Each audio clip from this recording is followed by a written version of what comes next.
Welcome back. Hillary Clinton reportedly attracting more money from the financial services sector than any of the other candidates combined. According to the Wall Street Journal, Clinton has raised $4.2 million from Wall Street. More than half of her donations in March came from Wall Street donors who shifted their support from Republicans who have dropped out of the race. On the other side, Donald Trump has collected less than 1% of Wall Street donations through March. I want to bring in former Goldman Sachs senior partner and Donald Trump supporter, Peter Kiernan. Peter, good to see you. Great to be with you. Amazing numbers, you know, and I guess, do you see it as, look, Wall Street saw that Donald Trump is the presumptive nominee, and they said, you know what, I'm going to Hillary?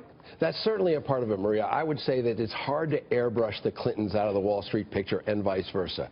Going back to the Bill Clinton days when Bob Rubin was his chief economic advisor, there's been a closeness between the Clintons and Wall Street, and that carries on.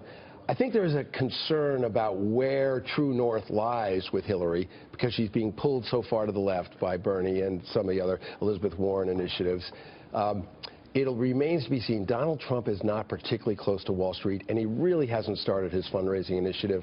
He's taken a former partner of mine to be chairman of his national campaign, and I think we'll see a renewed emphasis on Wall Street and fundraising from Donald. Right. Stevie Mnuchin from Goldman is working with Donald Trump. So you think this changes going into the general election? You think Wall Street starts splitting up and going toward him, or they just trust Hillary? They seem to, even without knowing precisely where she's going to land. If you look back at the 2012 election, Mitt Romney outpulled Barack Obama 3-1.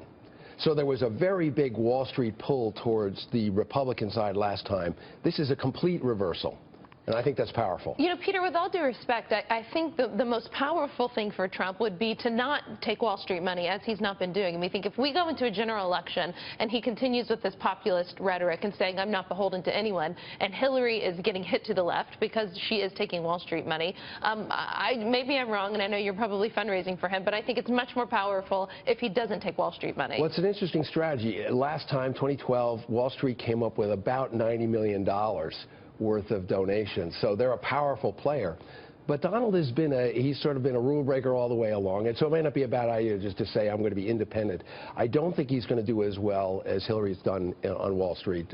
She does have a lasting legacy there. I know she's trying very hard to position herself as distant from Wall Street, but when she was a New York senator, she was very accommodating and open to Wall Street suggestions. Yeah. I'm curious if it's, you know, he hasn't really, as you say, turned to fundraising measures right now, and I think a lot of people are still waiting to see exactly what he's going to do. Do you think it's that she's been fundraising and he hasn't, and they're waiting to see what he's going to do, or that they're really leaning towards Hillary? I think a lot of people, it's a great question, a lot of people are waiting for a pivot right now from Donald. There's sort of a rough and tumble for the 10% of the people who are going to vote in the primary, but general election is very different. The money demands are very, very different, and the demands on him as a candidate are going to be very different.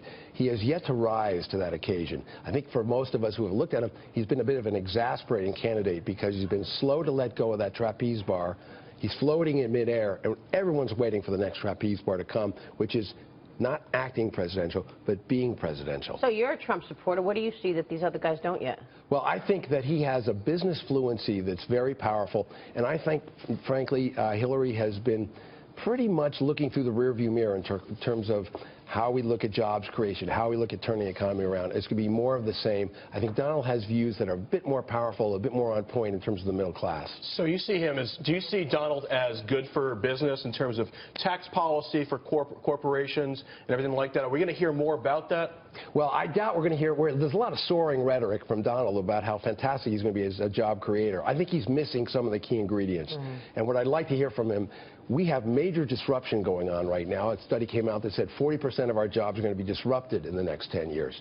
We have at least 4 million of unfilled skill-based jobs. And frankly, a youth unemployment problem that's serious. Unless somebody focuses on those three, we're not going to turn the jobs picture around. You can tinker with the tax code. Yeah. I don't think that's going to do it. But by the way, real quick, before you go, on Goldman Sachs continuing to cut in terms of trading, fixed income trading, how would you characterize Wall Street in general in terms of where we are in the deleveraging process, the job cuts? Listen, I think that the people who think that Wall Street is anything like it was in 2008 have missed a fundamental sea change. Wall Street may have a big employment level, but the level of risk, capital at risk, and the way bets are being made, very, very different. And that's going to mean a contraction in the number of people working on Wall Street. I characterize this as creative destruction, Joseph Schumpeter. You know, like you said people who still see it as 2008. I could tell you, being in the trenches every day, people still see it like that. There's a lot of denial out there. It's not just a river in Egypt. It's going on. So we're still in the deleveraging mode is what you're saying. Job cuts will continue. Yes, and also I would look very closely at the role of technology. The technology disruptor. There is no immunity clause for Wall Street, and I think you're going to see a lot of trading activities and a lot of work with wealthy individuals that are be done online in other internet characteristics that mean fewer people. People being replaced by screens. It's happening. Peter, good to see you. Great to be with you. Thank you so much for joining us this morning. We'll see you soon. Peter Kiernan there, joining us from formerly Goldman Sachs.